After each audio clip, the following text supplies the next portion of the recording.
أعوذ بالله من الشيطان الرجيم بسم الله الرحمن الرحيم الحمد لله رب العالمين وبه نستعين على أمور الدنيا والدين والصلاة والسلام على سيدنا محمد سيد المرسلين وعلى آله وصحبه أجمعين أما بعد فقد قال الله تعالى في كتابه الكريم أعوذ بالله من الشيطان الرجيم بسم الله الرحمن الرحيم يرفع الله الذين آمنوا منكم والذين أوتوا العلم درجات وقال رسول الله صلى الله عليه وسلم من سلك طريقا يلتمس فيه علما سلك الله له طريقا إلى الجنة صدق الله العظيم وصدق رسوله النبي الحبيب الكريم ونحن على ذلك من الشاهدين والشاكرين والحمد لله رب العالمين.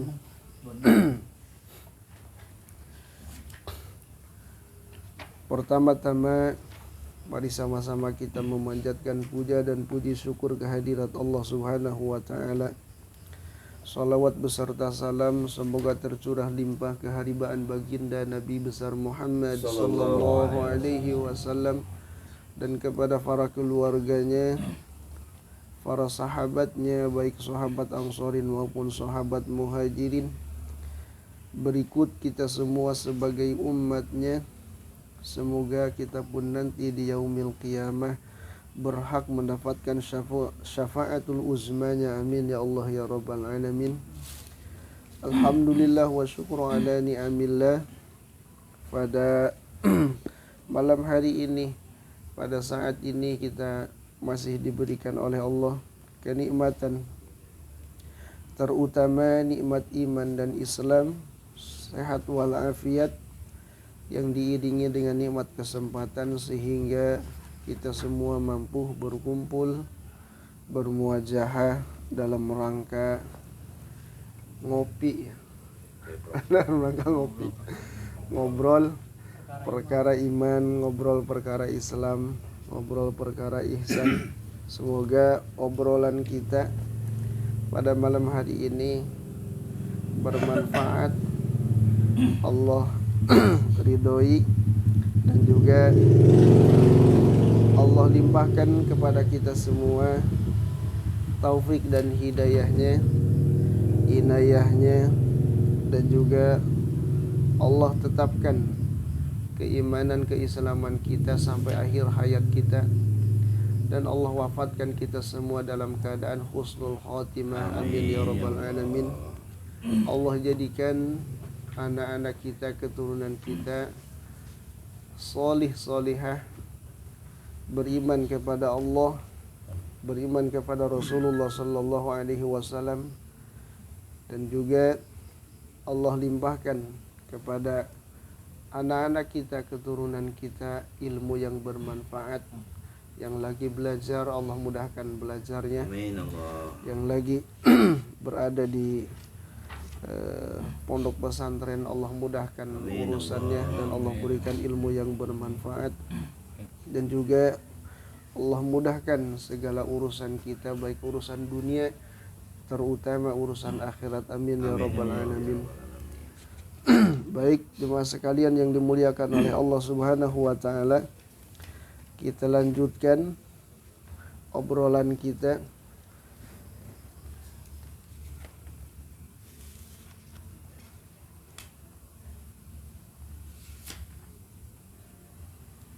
Qala al-mu'allif rahimahullahu ta'ala wa nafa'ana wa nafa'ani bi ulumihi subhanaka la ilma lana illa ma 'allamtana innaka antal alimul hakim.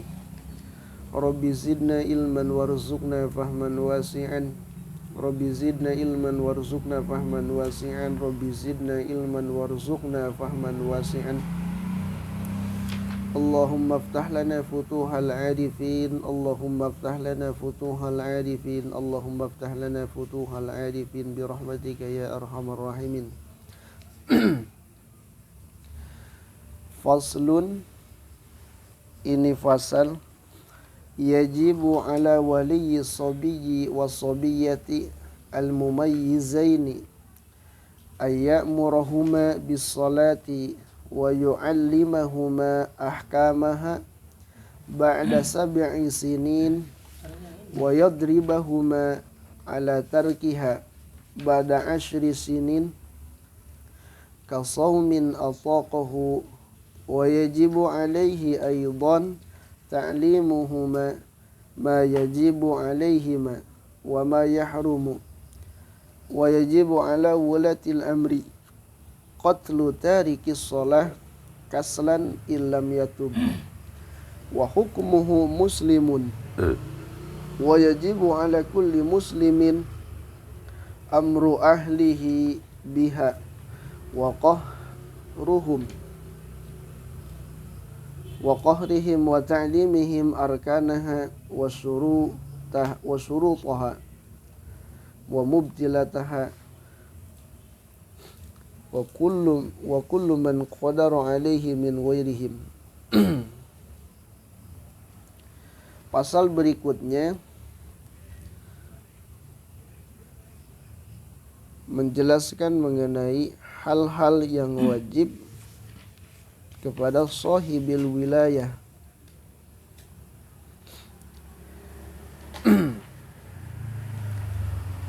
Berkata Syekh Abdullah bin Husain bin Tahir bin Muhammad bin Hashim Ba'alawi. Terlebih dahulu kita membacakan surah Al-Fatihah khusus kepada penulis kitab ini, kitab Sulamut Taufik. Semoga Allah limpahkan kemanfaatan kepada kita semua dan Allah tambah kemuliaan kepada penulis kitab tersebut. Al-Fatihah ta'ala khususan ila ruh Al-Syekh Abdullah bin Husain bin Tahir bin Muhammad bin Hashim Ba'alawi, khususan ila ruh al-alim al-fadil al-wara al-kamil Al-Syekh Muhammad Nawawi Al-Bantani rahimahumullahu ta'ala wa nafa'ana bi ulumihi fid darain wa amidana bi asrarihim. Al-Fatihah. A'udzu billahi minasyaitonir rajim. Bismillahirrahmanirrahim. Alhamdulillahi rabbil alamin arrahmanir rahim maliki yaumiddin iyyaka na'budu wa iyyaka nasta'in ihdinas siratal mustaqim صراط الذين أنعمت عليهم غير المغضوب عليهم ولا الضالين رب اغفر لنا ولوالدينا. يجب على ولي الصبي والصبية wajib ala tariqi fardil kifayah, wajibnya wajib kifayah. Ala wali sabiyyi was-sabiyah al-mumayyizaini ayyamurahuma bis-shalah. Wajib kepada wali anak kecil laki-laki atau perempuan. Apa yang diwajibkan? Ayyamurahuma bis-shalah. Wajib hukumnya wajib kifayah, memerintahkan anak laki-laki ataupun perempuan untuk melaksanakan sholat. Wajib kifayah adalah ketika salah satu menunaikan maka gugur dosa dari yang lainnya.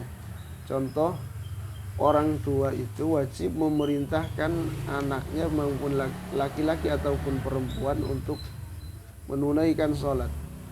Maka ketika salah satu dari orang tua tersebut memerintahkan maka gugur dosa dari yang lainnya. Contoh yang memerintahkan adalah ibunya, maka bapaknya tidak berdosa. Ataupun keluarga, bagi saudaranya, ada salah satu keluarganya yang memerintahkan, maka saudara yang lain tidak berdosa. Tetapi ketika tidak ada satupun yang menunaikan, maka berdosa semuanya. Itu fardu kifayah. Beda lagi dengan fardu ain, wajib ke setiap individu itu. Wajib fardu kifayah hukumnya memerintahkan anak kecil laki-laki ataupun perempuan untuk menunaikan sholat. Al-mumayyizaini, yang sudah mumayyiz, tamyiz.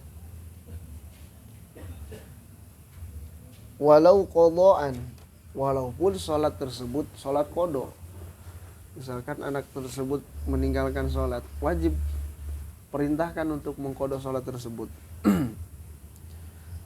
Wa yu'allimahuma ahkamaha, dan wajib pula mengajarkan anak laki-laki ataupun perempuan, anak kecil laki-laki dan perempuan wajib diajarkan hukum-hukumnya sholat.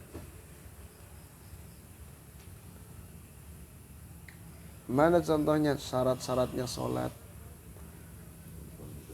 rukun-rukunnya sholat.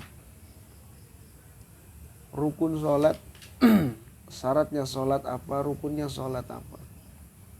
Itu mesti bagi orang tua mengajarkan.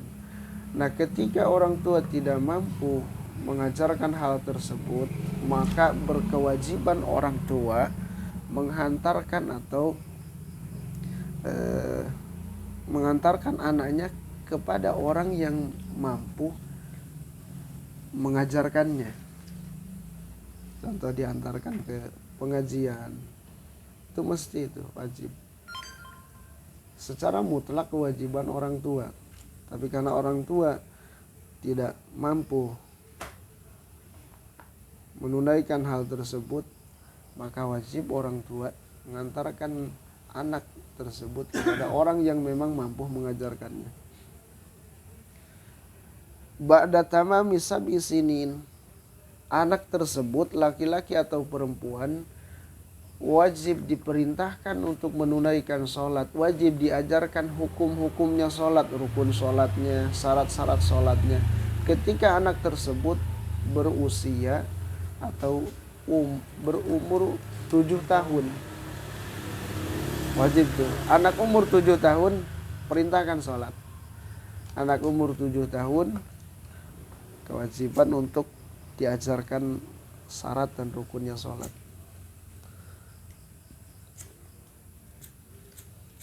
Wala budda minat tahdid bidorbi. Bahkan di sini kalau memang harus ditakut-takutin, kalau dia tidak melakukan sholat, kita takut-takutin. Misalkan nanti kalau nggak menunaikan sholat, dipukul ya, ibaratnya ditakut-takutin gitu, dipukul. Wanawihi mal amri, atau selain daripada pukulan gitu. Pukulan pun pukulan mendidik, bukan pukulan yang mengakibatkan cedera. Contoh misalkan mukul di area yang memang dilarang gitu. Mukul ya, mukul betis agar kuat betisnya. Jangan mukul, contoh misalkan kepala gitu. Nggak boleh. Mukul untuk mendidik, artinya teguran ketika dia tidak menunaikan kewajiban.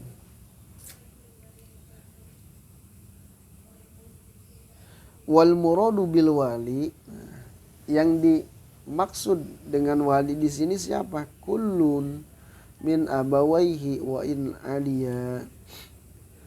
Itu semuanya. Yang dimaksud wali di sini adalah kedua orang tuanya. Walaupun tinggi, contoh misalkan tinggi itu artinya kakek neneknya. Kan kadang-kadang wajib. Misalkan orang tua aja tidak memerintahkan, tapi kakek neneknya memerintahkan, berarti orang tuanya gugur dosanya. Wajib kifayah begitu. Walau min qibalil fayasqutul wujub bi fa'li ahadihima li husulil maqsud. Kewajiban gugur dengan mengerjakan salah satunya. Contoh, ibunya yang merintah, maka bapaknya tidak berdosa. Atau bapaknya yang nyuruh untuk sholat, merintahin untuk sholat, maka ibunya tidak berdosa. Gitu. Sebaliknya.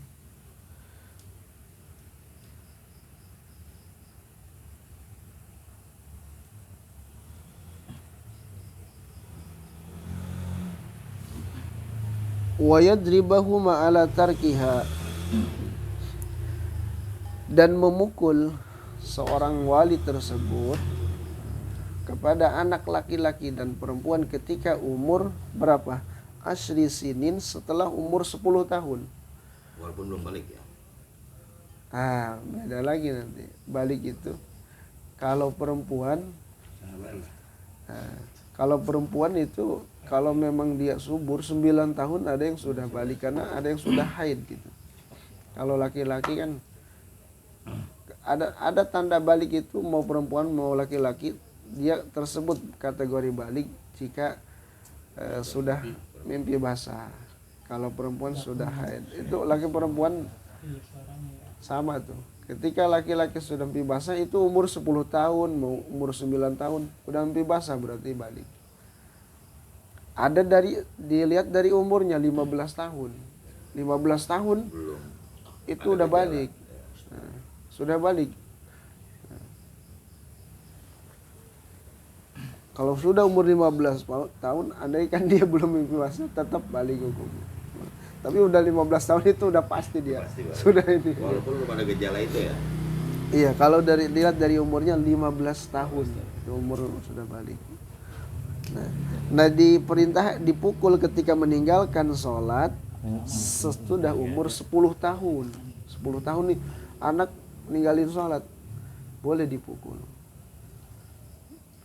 Tapi tadi pukulan mendidik, bukan pukulan membahayakan ya, membahayakan, apalagi mukul di area yang dilarang, contoh di kepala gitu.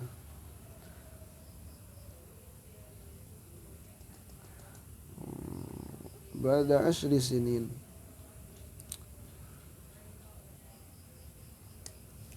Kasaumin ataqahu. Contohnya seperti puasa, anak tersebut kuat puasa, kemudian dia meninggalkan, boleh dipukul ketika umur 10 tahun dia kuat puasa. Tidak puasa, itu tujuannya untuk mendidik bahwa dari kecil sudah dibiasakan menunaikan kewajiban. Jadi ketika nanti dia dewasa sudah paham, dan dia paham ketika dia meninggalkan kewajiban ada sanksinya gitu.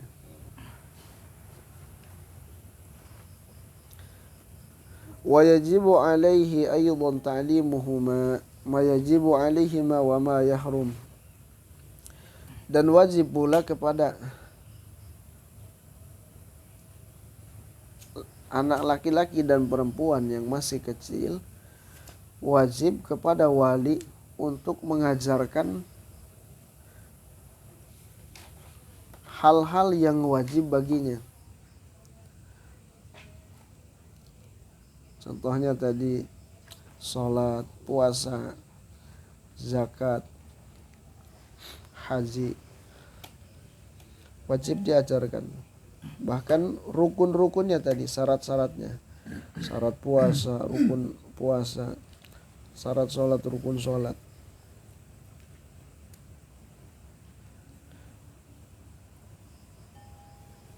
Wa yajibu ta'limuhuma ma yahrumu.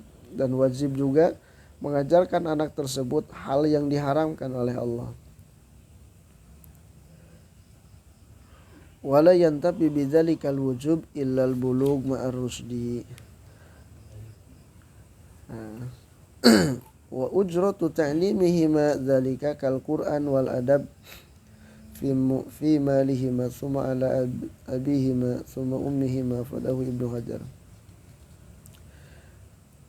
Wala yantafi bidzalika al-wujub illa al-bulugh. Jadi sampai dia balik itu wajib kepada orang tuanya untuk memerintahkan.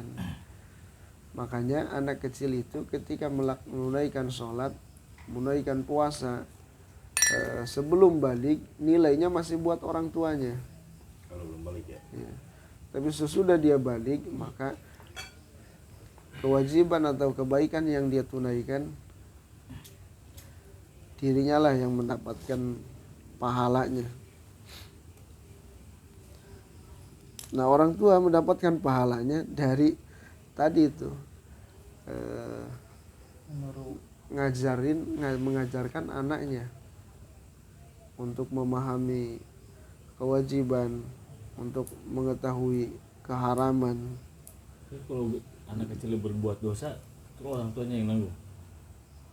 Ya itu makanya dari kecil kewajiban orang tua mengajarkan anak itu ini haram, ini halal, ini wajib, ini haram, itu harus diajarkan.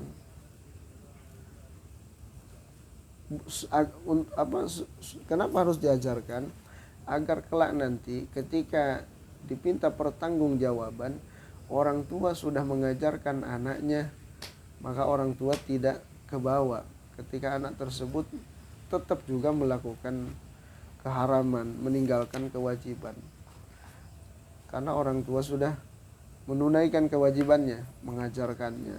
Dia sudah tahu. Makanya ketika sebaliknya, jika dari kecil anak tersebut tidak diajarkan, intinya tidak diajarkan agama, hukum-hukum Allah dia tidak tahu, kemudian dia tinggalkan kewajiban, dia lakukan keharaman, maka orang tua pun mendapatkannya. Ya itulah yang disebut dosa jariah juga. Amal jariah juga ketika anak tersebut berbuat baik.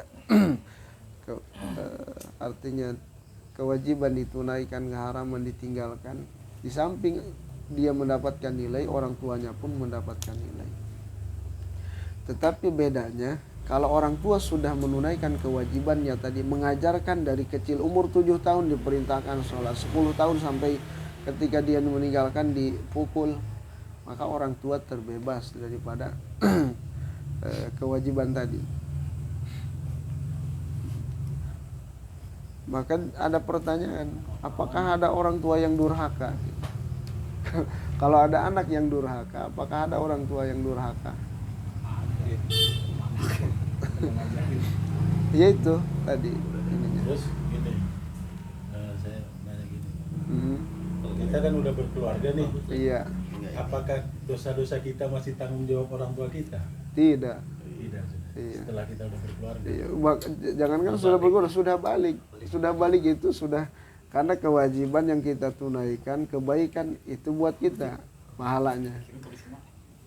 Sebelum balik, kewajiban bagi orang tua tadi merintah untuk sholat, puasa, bahkan mengajarkan rukun-rukunnya, syarat-syaratnya, itu kewajiban orang tua sebelum balik. Umur 7 tahun sampai 10 tahun sampai balik tuh. Setelah balik, maka tadi kewajiban untuk memerintah tadi, kewajiban untuk memerintah menunaikan sholat, puasa itu gugur, selesai gitu. Karena setelah balik pahalanya buat dia gitu. Kok apalagi udah berumah tangga. Gitu. Iya. Kewajiban lagi ya. Karena ketika udah berumah tangga dia pun punya anak ya, kewajiban tuh ditunaikan juga begitu. Maka ingat kita dulu gitu. Sampai kata orang tua nyampein begini gitu. Iya benar, masih ingat kita itu. Artinya kagak mau ngaji gitu, disuruh sholat nggak langsung gitu. Bahkan kata orang tua, agama nyuruh dipukul gua kagak apa-apa katanya, kalau kamu berani ninggalin ini. Sekarang makan DRT ya? Ternyata benar gitu. Tapi kan tadi pukulan mendidik, bukan artinya dia paham ketika dia meninggalkan kewajiban ada tazirnya gitu, ada sanksinya gitu. Dan itu jadi benar-benar jadi rem buat anak tersebut ketika dia dewasa. Sehingga ketika dia ini pun nerima dia. Kita pun nerima karena kita memang salah gitu. Tahu kesalahannya gitu. Seperti itu. Saking pentingnya agama itu, maka sampai sedemikian Allah juga memerintahkan kalau perlu pukul ya. Betul. Iya. Dengan catatan pukulnya tanda koma. Iya. Dengan catatan pukulan mendidik. Apalagi memukul di area yang membahayakan itu tidak boleh. Begitu aja masih dilenger anak-anak ya. Tapi masuk kita ya. saat ini jarang kayaknya kalau sampai Lebih untuk jarang. ini. Makanya kadang-kadang bisa jadi kita bentrok dengan perasaan gitu. Kalau perasaan gitu, kalau kita perasaan nih sebagai manusiawi gitu, kadang kala saking sayangnya sama anak gitu, kita nggak berani gitu sampai mendidik memukul gitu, untuk tujuannya mendidik gitu. Akhirnya anak tersebut tidak tahu bahwa dia berbuat kesalahan.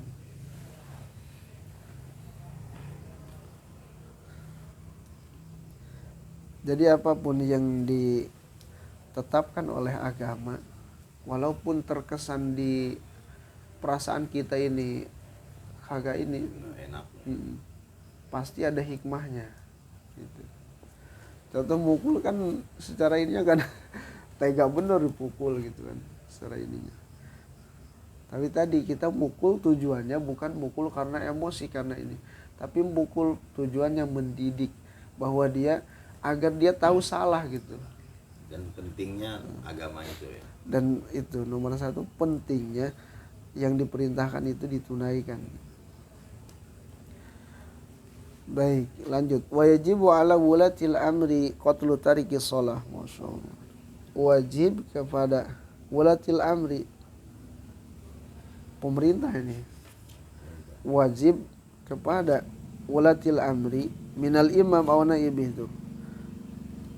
Presiden ini. Pemerintah wajib kepada pemerintah untuk membunuh orang yang meninggalkan sholat kaslan karena malas. Ilam yatub, jika dia tidak bertaubat. Mafhumnya daripada mafhum mukhalafahnya, jika dia bertaubat maka tidak boleh. Jadi dengan catatan dia tidak bertobat, berarti kan diperintah taubat dulu. Jika dia tidak mau taubat baru boleh ada tindakannya. Dan yang menunaikan itu adalah walatil amr, imam, bukan kita gitu. Berarti kan gambaran seperti ini sudah berlaku hukum Islam. Sebenarnya itu ya Pak. Ya sudah berlaku hukum Islam. Pemerintahnya sudah pemerintahan Islam. Ketika meninggalkan sholat karena malas, menganggap sepele bahwa meninggalkan sholat itu tidak mengapa gitu. Itu kan di awal sudah disinggung. Ketika seseorang termasuk murtad gitu, ketika menganggap hal yang wajib itu tidak wajib gitu, bahkan menyepelekan, itu termasuk kategori keluar daripada keislaman gitu. Maka harus diperintah taubat. Ilam yatub, ketika dia tidak mau bertobat maka wajib kepada di sini berarti bukan membunuh, berarti apa, Bertindak, menghukumi gitu ya. menghukumi, ditindak. bisa juga Bisa ya. gitu, perkara ini. Ya ini di Afghanistan, Pakistan. Lagi tidak sholat didenda. Ayla lam yamtathil al amra wa lam yasil wa yatawa'ada bil qatli in tarakaha fa in fa'alaha bidzalik taraka wa illa qutila bi darbi unuki. Tapi ini benar ini. Iya. Illam yatub, jika dia tidak bertaubat, tegasnya tidak mengikuti perintah gitu. Kewajiban sholat tidak sholat, walam yusolli, dan tidak sholat, wa yatawa'ada bil qatli, diancam untuk dibunuh gitu. Intarokaha, jika dia meninggalkan. Fa in fa'alaha ba'da dzalika, setelah dia diancam untuk dibunuh, kemudian disuruh taubat dia melakukan, maka tinggalkan, jangan dibunuh. Wa illa qutila biudarbi unuqih binahwi saif. Jika sudah diperintahkan taubat, diancam untuk dibunuh, tetap juga dia meninggalkan, maka qutila biudarbi unuqih binahwi saif. Wala yuqtal bil faitah. Tidak mesti dibunuh ketika dia meninggalkan sholat qada. Illa in tawa'ada ala tarkiha qabla. Makanya jika kalau ini begitu intinya catatannya, ketika dia tidak taubat, jadi ditangguhkan dahulu gitu. Ketika dia mau bertaubat, jangan Ditunggu waktu loh ya. iya. Tapi kan yang ini ya Pak, yang berperan untuk menghukum orang tersebut adalah ulatil amr, imam atau naibnya, penggantinya. Wa hukmuhu muslimun, hukumnya tetap hukum muslim, artinya dia dimandikan, dikafani, dikuburkan. Hukum orang yang meninggalkan sholat tetap hukumnya hukum muslim, wajib dikuburkan di kuburan orang muslim Secara Islam lah ya. ya, secara Islam, disolatkan, diadusi, dikafani gitu. Karena ada sabda Rasul, sallu khalfa kulli barin wa fajir. Salatlah kalian di belakang orang yang baik dan orang yang buruk, orang yang fajir. Wa sallu ala kulli barin wa fajir. Dan salatlah kalian terhadap orang yang baik dan yang buruk. Maka hukumnya orang yang meninggalkan salat tetap hukum muslim. Wa yajibu ala kulli muslimin amru ahlihi. Wajib kepada setiap orang Islam memerintahkan keluarganya terhadap sholat. Wajib. Misalkan abang ke adanya wajib merintahin. Atau paman keponakannya gitu. Zaujatihi, atau suami kepada istrinya. Wa mahramihi, mahramnya.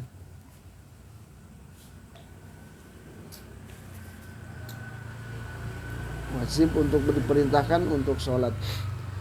Karena sebagaimana firman Allah, wa'mur ahlaka bis shalah, perintahkan keluargamu untuk sholat.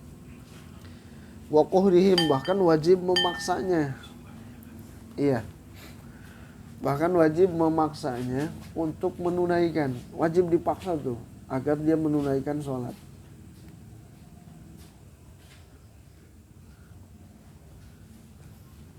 Wa qahrihim ala fi'liha wa ta'limihim arkanaha, wajib juga mengajarkan rukun-rukunnya sholat, syarat-syaratnya sholat, pembatalan-pembatalan sholat.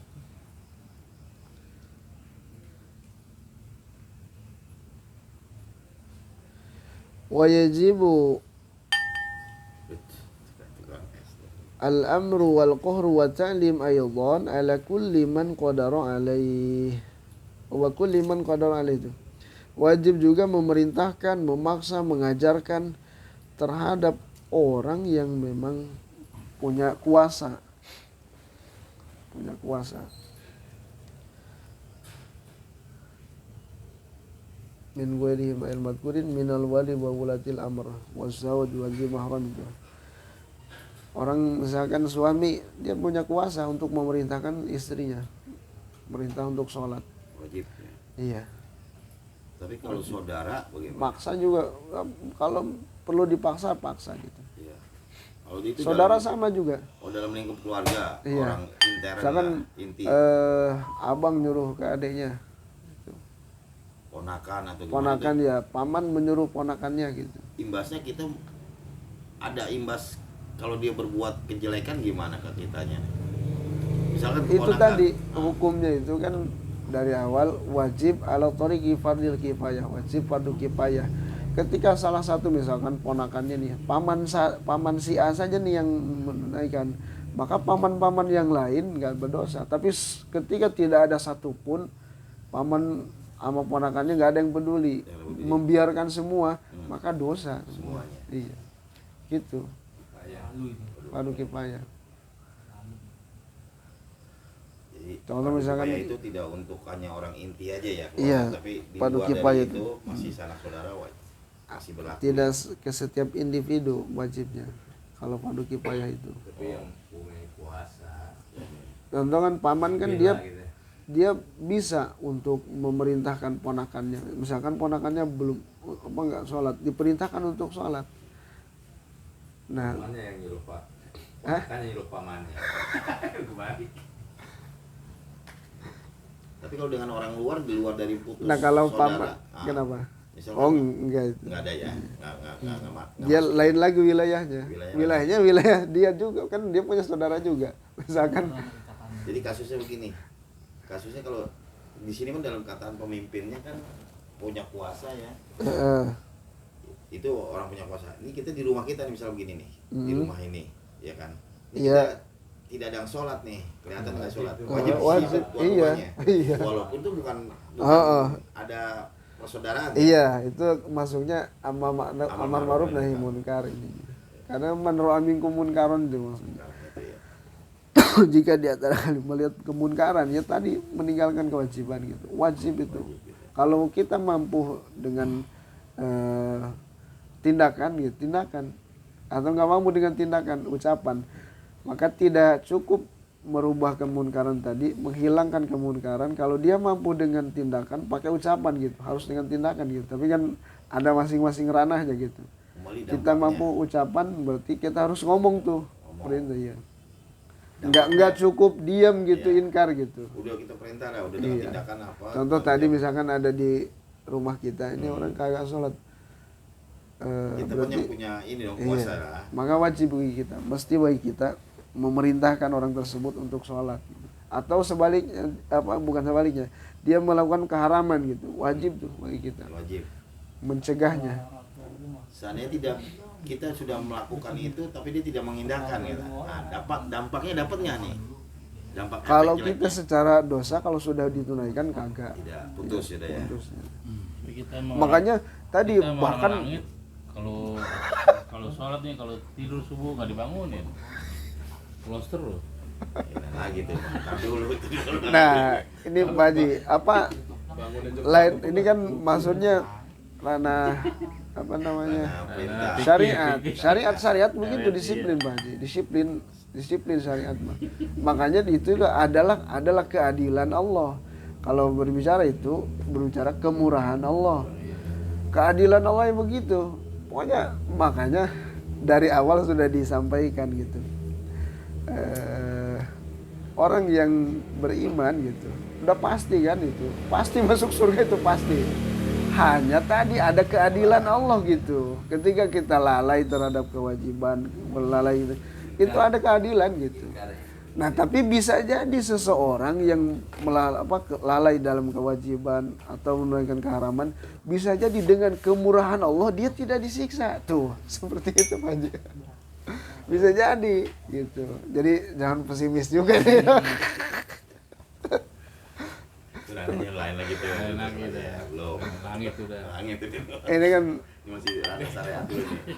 Tapi kita dalemin dulu. nih. makanya kan kita walaupun ini tiga fan di sini, fan akidah, fan fikih, fan tasawuf, fan fikih nih fikih. Iya. Itu ininya. Berbicara syariatnya harus disiplin. Ranah ente Ya, rumahnya udah dekat. suruh deh. Lumayan dekat masjid aja Tapi masih secara kesiangan. syariat itu nggak dibenarkan. Nggak dibenarkan. Secara syariat nggak dibenarkan itu. Aduh. Salah udah bukan itu. Mas. Salah. Fatal udah. Bid'ah. Bahkan nih kalau dia mampu menghilangkan kemunkaran tadi dengan lisannya, terus kemudian dia hanya inkar, itu nggak cukup. Inkar itu harus dengan lisan. Atau dia punya otoritas itu mampu menghilangkan dengan tindakan, harus dengan tindakan. Kalau juga jadi. Jadi kita mah sebagai rakyat. Iya. Pengurus bukan. Ya ini kan kita berbicara di dalam rumah dalam rumah. Iya. Kita pun kadang ada saudara, ada yang nggak sholat, kita wajib kan, karena kita Iya, tuan rumah di betul. situ. Itu udah termasuk punya kuasa ya. Puasa Karena kita. itu masuk ke ranah kita. Wilayah kita itu. Wilayah kita wajib loh. Nah, yang saya tanyakan kembali yang dikhawatirkan, seandainya dia kalau mau, oke putus sudah ya, amal ma'ruf. Iya, Tapi kalau kalau enggak, karena tidak- ini saudara, dapatnya imbasnya nih kejelekannya. Enggak. Benci, Nah, disinilah ketika itu dilakukan tadi amar ma'ruf nahi munkar, dia lakukan atau tidak lakukan, maka tadi musibah pun bisa ditangguhkan. Bisa ditangguhkan ketika amar ma'ruf nahi munkar ditunaikan. Mau yang disuruh itu melakukan, ya itu kan prerogatif Allah itu, Mas. Iya. Nah, kembali lagi itu. Tapi kalau sudah syariat itu ditunaikan, maka musibah pun ditangguhkan. Tapi kalau sudah diabaikan, nah itu. Walaupun di situ ada orang yang alim, orang yang ini bisa turun. Kalau udah turun kan semuanya. Iya. Nggak pandang bulu. Kalau udah turun semuanya. Manusia Yang- juga mungkin kerusakannya. Gitu. Lanjut. Ah. Hah? Imbasnya jadi benci. Bukan. Ininya dong, balik ini ke kejelekannya, ke dosanya. Kalau anak kan kita nggak perintahkan, kita udah dapat kan dia nggak ini. Kalau kita nggak melakukan apa? Nah kan ada ini, Nggak ku perintah. angfusikum wa ahlikum nar, nah itu seperti itu. Nah, itu. Tafsirannya. Tafsirannya. Berat, benar berat. Berat. Makanya Hati-hati, makanya kita itu biar kata di bawah langsung ngomong. kalau ini mah banyak menjolimi diri kita sendiri, ya gitu. Nah, terus makanya tuh ada doa Rabbana zalamna itu berguna bagi kita. La ilaha illa anta subhanaka inni kuntu minadz zalimin. Masyaallah. Itu tepat banget gitu. Faslun wa min syurutis shalah wallahu a'lam bishawab. Sampai sini dahulu. Sampai sini dahulu obrolan kita terkait bab fikih ya, masih Jadi, ini di wartawan. sekitar bab fikih. Mudah-mudahan apa yang kita obrolkan pada malam hari ini Allah berikan kemanfaatan dunia dan akhirat kita. Amin ya Allah ya rabbal alamin. Wallahu a'lamu bishawab. Wal afu minkum. Assalamualaikum warahmatullahi wabarakatuh. Waalaikumsalam. Jangan mati dulu. Itu aja Jadi kan. dulu biar ngobrol dulu. Ini kayak kita ke gubernur. Langsung. Nonton bukan sembarangan. Hati muda ini. Buset. Buang tinggi semua ini. Jangan Pak Haji, waduh itu Iya udah ini kan. udah waduh. Udah saya itu mah waduh kita ini Jadi sholat sampai segitunya harus ada tindakan secara apa fisik kan, emang aturan Allah sangat pentingnya di situ ya. Keluarin TV-nya Ya kembali lagi dengan tadi Haji Lukman ngomong gitu, gua nggak pernah dibangunin subuh ya kan, udah nggak pernah dibangunin. Nah, itu lain lagi ceritanya kan, kelasnya udah beda udah itu. beda. Jadi udah kembalinya masih itu. Jadi kembalinya udah bukan ranah syariat lagi. Tunggu lah. Ya dah.